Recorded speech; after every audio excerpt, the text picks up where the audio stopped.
Obrigada. Destaques finais do nosso Jornal da Manhã, Felipe Moura Brasil.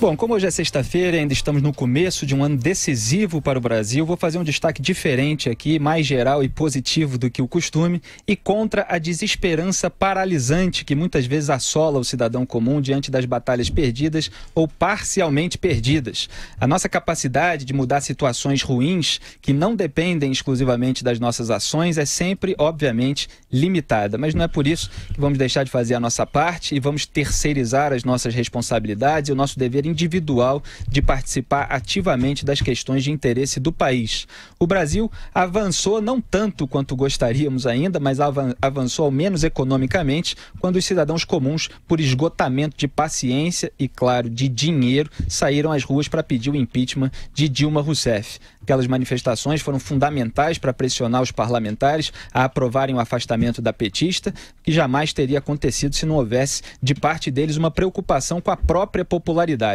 Se a reforma da Previdência tivesse hoje uma aprovação popular tão alta quanto o impeachment de Dilma tinha em 2016, os parlamentares, sobretudo aqueles investigados que dependem da reeleição para garantir o foro privilegiado, provavelmente já teriam aprovado. A própria defesa da Lava Jato, inerente àquelas manifestações de 2015 e 2016, ecoa até hoje e serviu para que qualquer movimento dos governos, das autoridades e, sobretudo, dos ministros do STF contra a operação disparassem um alerta e, com frequência, a revolta da população, pelo menos nas redes sociais. Até nada mais que uns 3 anos atrás, era inimaginável que estivéssemos hoje num cenário em que Lula está prestes a ser condenado em segunda instância por corrupção passiva e lavagem de dinheiro e seu discípulo lá do meu Rio de Janeiro, Sérgio Cabral, estivesse condenado 4 vezes em primeira instância, uma pelo Moro, 3, se eu não me engano, pelo juiz Marcelo Bretas, a 87 anos de prisão.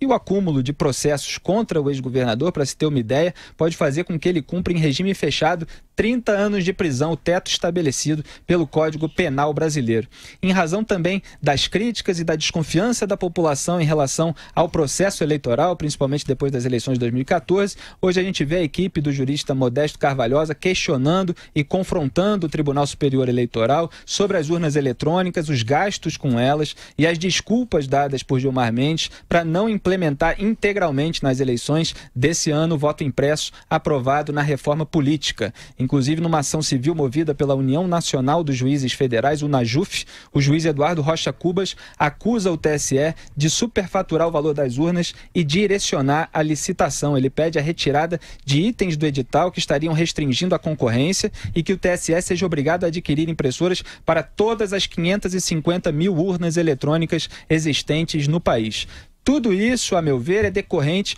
da vigilância da sociedade que precisa continuar e aumentar nesse ano eleitoral de 2018. Então vamos ficar atentos, atuantes, porque a gente tem nesse ano a rara oportunidade de pular um carnaval com o comandante máximo Lula condenado pelo TRF4, de ter uma vitória, um desempenho melhor na Copa do Mundo, com um treinador e uma seleção superiores aos das últimas Copas e, quem sabe, um presidente eleito ou uma presidente eleita que não seja corrupto, nem tenha entre seus maiores aliados os velhos corruptos de sempre. Partiu para cima, Brasil.